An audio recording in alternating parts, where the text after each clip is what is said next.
All right, so unless you live under a rock, you know that the Middle East has basically completely fallen apart. They're executing our allied fighting partners, and now I hear that the Taliban has actually seized the classified biometric system to identify where every ally is in the region. In the last 2 decades, $2 trillion of effort, human capital, resources have been pretty much all been for nothing at this point.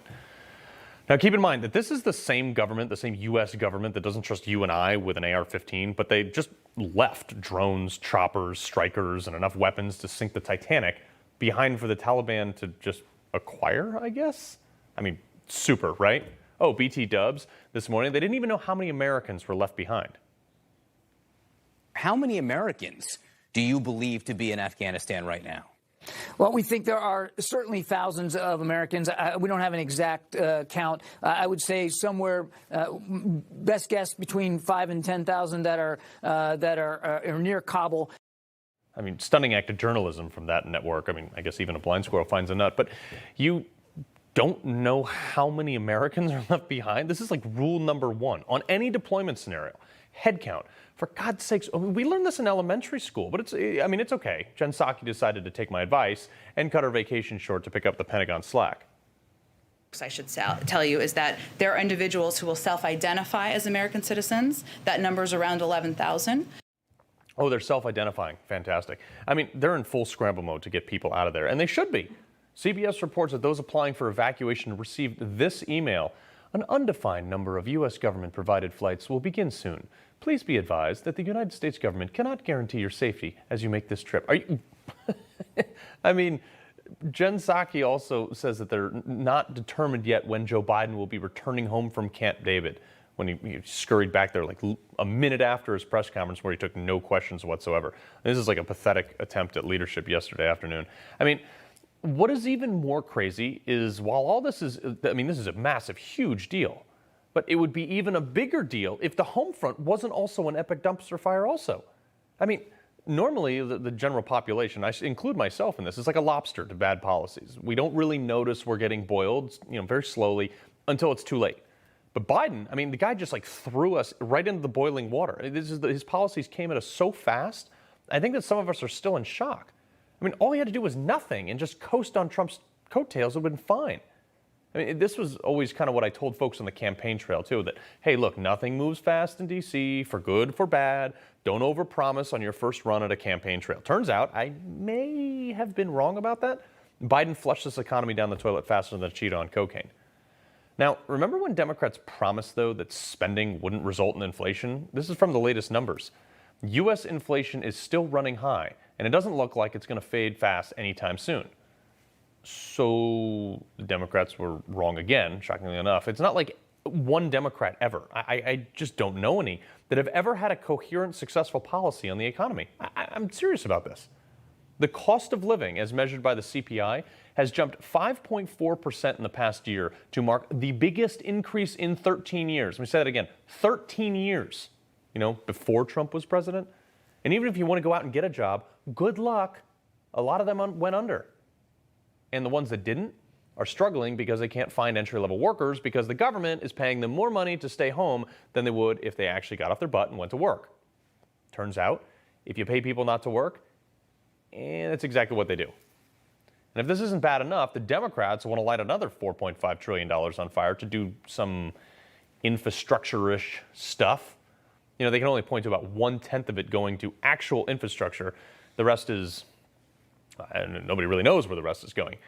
Remember that Keystone pipeline, too, that was going to pump just a ton of oil from Canada down to Texas? Yep, Biden canceled that one, too. From the time that Biden took office, it costs a lot more to fill your gas tank. Here's a chart down here. All of Biden's incompetence ties together, though. We're no longer producing enough oil, so our prices are skyrocketing. It's like supply and demand. It's a pretty simple concept. Then the administration turns to OPEC, which are not exactly our friends, to ask them to produce more oil. And looking at our diminished stature in the world stage, it's no wonder that the Saudis were like, no, we're going to go ahead and reject that call, and you're on your own. The bottom line is it costs more for you and I to live our lives, and we haven't seen the growth in wages to keep up with it. I mean, this should be every single Republican's platform. I mean, if on anything. Hi, I'm the Republican. I'll not raise your taxes to pay for dumb stuff. That thing over there you call the Democrat? Well, end of story. should be a winning platform. There's no reason that these should be a 50-50 elections anymore. Oh, and China? Obviously, China is a threat to the world in a sense because they're building a military faster than anybody. And frankly, they're using U.S. money. I mean, we're going to have a lot more on this in our China series later in the show and throughout the rest of the week, but China is making an even bigger push for global power, including jumping right into Afghanistan. Sure, they're imprisoning 1 million Uyghur Muslims in re-education camps, but hey, they met with Taliban leaders. Anyway, can't wait to see what they do to all the American debt now. It's going to be interesting. Actually, I'm kind of surprised, though, Joe didn't consult Hunter Biden to negotiate it. He's a grown man.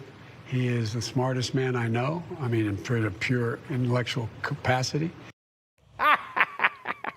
You can't. Smartest guy Joe knows. I mean, I wonder how many people does he have in his jitterbug contact list? 2? All right, so don't forget our southern border. Remember this? It happens every single solitary year. There is a significant increase in the number of people coming to the border in the winter months of January, February, March. It happens every year. In the month of July, one of the hottest months of the year, okay? You know, when historically lower border crossings, there's even more border crossings than ever before. Oh, and by the way, in some areas, 30 to 40% of the migrants are testing positive for COVID. So, hey, whatever. I guess walls don't work. Let's just let everybody in. That seems to be our policy now. Because in America, you can just walk right across the border, get bused or flown to just about anywhere you want if you're an illegal immigrant on the taxpayer's dime. But if you're an American citizen in, oh, I don't know, here in Manhattan, don't you dare try to sit down to a diner without showing the papers. I mean, civil liberties have basically been wiped off the map. Consider this for a moment. We live in a world where the spokesman for the Taliban can spread their propaganda and war updates on Twitter. Twitter is an American company, mind you, but the former president of the United States, America, is still banned. Are you awake yet? And when a CNN network, the network that their origins were literally founded on war coverage, is standing in the middle of the Taliban, decked out in full hijab, mind you that 2 days earlier, she wasn't covered at all, telling us that while the Taliban is in fact taking over, it's pretty nice and peaceful. Same people that stood in front of the building, the burning building, said it was mostly peaceful. I mean, forgive me, but this is why people think your network is a crock. They're just chanting death to America, but they seem friendly at the same time. It's utterly bizarre.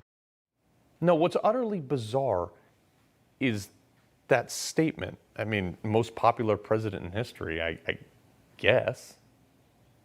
Hi, my name is Cooper, and this is a day in my life as a White House intern.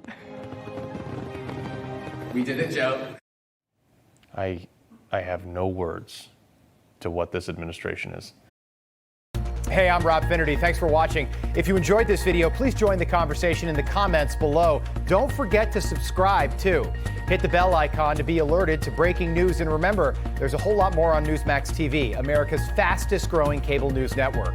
Newsmax TV, we're real news for real people.